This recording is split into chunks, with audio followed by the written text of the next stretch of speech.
Hello, everybody. Today I'm talking about May 2025 planetary news. A lot is happening. Firstly, the big intensity of April with the Saturn Rahu conjunction and all the planets gathering in Pisces is slowly coming to an end. But we still have winds of change because two other major planets, Jupiter is changing signs in May, as well as Rahu Ketu. So let us explore.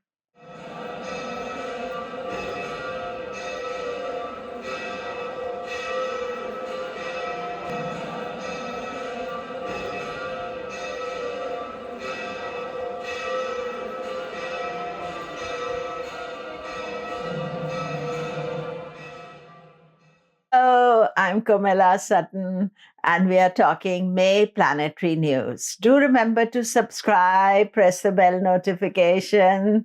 About May. Now, in May, there are still a lot of interesting energies, planetary energies taking place. There are two major changes. Firstly, Jupiter is going to change from Taurus to Gemini on 14th, 15th, depending on where you are, of May. And Jupiter and Gemini is, wherever Jupiter is usually positive, but we will explore a little bit more later. Then Rahu Ketu change signs. Rahu Ketu are in Pisces, Virgo axis, and they go into Aquarius, Leo axis. That is on 18th of May. The good thing about Rahu Ketu changing signs is it is end of the Saturn Rahu conjunction, the very negative Shrapit Yoga that we were experiencing by transit. And we are now, they are separated, and they will not be together for another 11 years. So, the big issues, whatever damage they had to do, the Saturn Rahu is already done or will complete by 18th of May. And then there are two other kind of interesting things.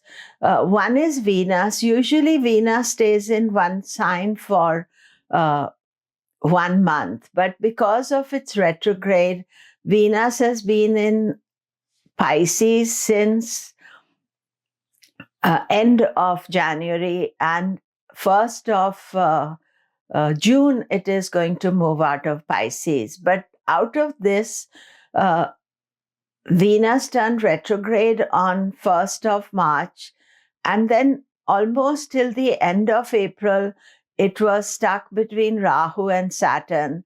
So we couldn't really enjoy the Venus. It was very challenging, very tough. And then when, the big conjunction was taking place, Venus was stuck between Saturn and Rahu. So it's only beginning of May that Venus is now the other side of Saturn Rahu. They're still together, Saturn, Rahu, and Venus, but Venus is no longer applying to them. It's moving away.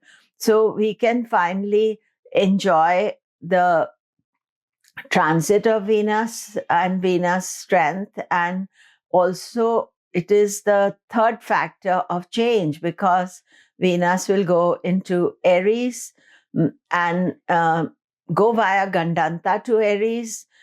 End of this month, by June, it is in Aries out of its long transit.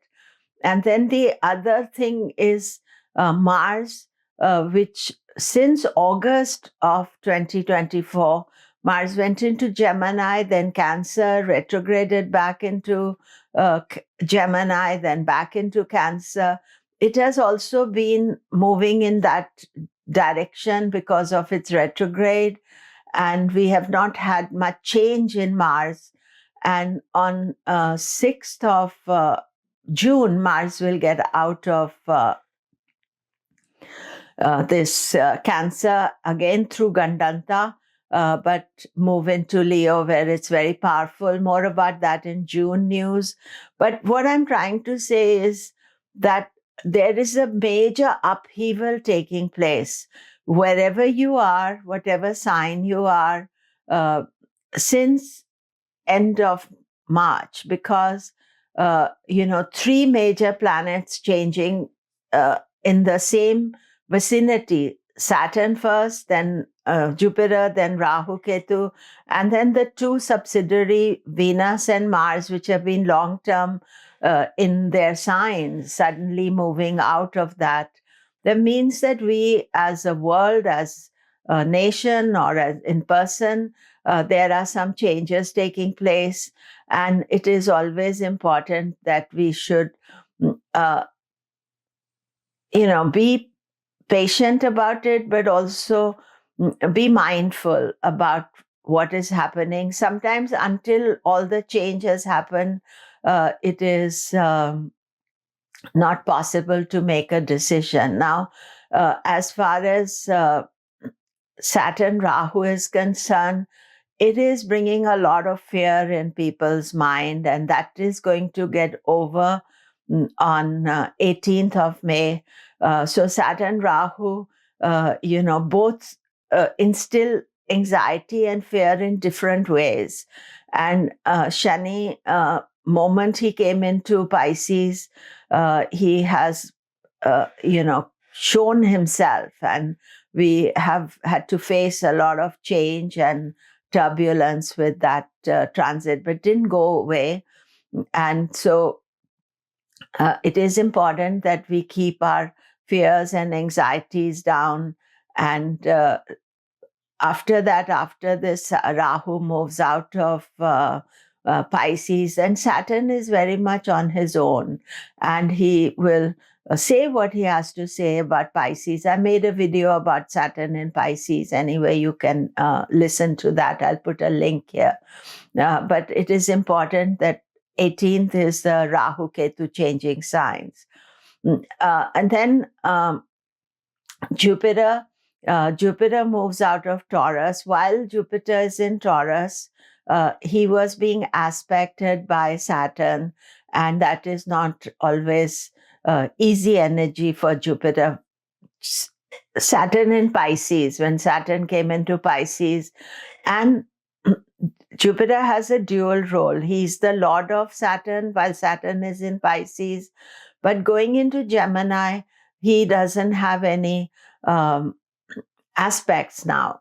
So he's on his own and doesn't have any major negative conjunctions for this transit in Gemini. It'll be in Gemini till 18th of October, then, short stint in Cancer, then back to Gemini.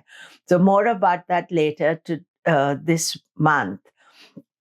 But Jupiter in Gemini, some people don't like Jupiter in Gemini, or some astrologers don't like Jupiter in Gemini because it's the natural third house, and that is not regarded as the best position for Jupiter. Whereas I have a different opinion. I feel that Jupiter, wherever he is going to bless us, expand the energy, give us better knowledge, wisdom, to deal with in a Gemini kind of way. Gemini is always multitasking, doing many things. And so it's my concern usually is when Jupiter's having difficult transits with Saturn or Rahu or Ketu. None of those are there, Jupiter and Gemini. So this is a very good change. And Jupiter changes once a year. So he's blessing different parts of our chart. And so we can be happy about it. And then Rahu, Ketu, they are making a big change. Every 18 months, Rahu, Ketu change signs. But this year, it is even more so because Rahu and Saturn are in conjunction till 18th, which is very challenging, damaging, it's, irritating, fearful, but they are moving on. and they are now will be in separate signs from 18th. And Rahu going into Aquarius. Rahu co-rules Aquarius, so he's happy there. And Ketu will go into Leo. Now, of course, it means that Aquarius, Leo will be having some new energy, new changes, because that's where the eclipses are taking place. Something unusual is happening this time, Rahu, Ketu, and Aquarius, Leo, is that there are very few eclipses in Aquarius, Leo. It's actually almost as if the eclipses skip over them, because we'll have 2 or 3 eclipses. I'll talk more about it when I do the Rahu Ketu video. But most of the eclipses at the start will remain in Virgo, Pisces, and then at the end will go into Capricorn, Cancer. So we have a lot to look forward to in May. And while these changes are taking place, do your normal thing and you'll feel a lot better. There's a lot feeling of that intensity of April is not there, but still the changes are there. So do what I said, do the normal things you're doing, but don't rush into any major decisions at this time, because you may change your mind about it. You may feel something different as there's so much shift taking place in May. So all the best. Do remember to subscribe. Thank you very much.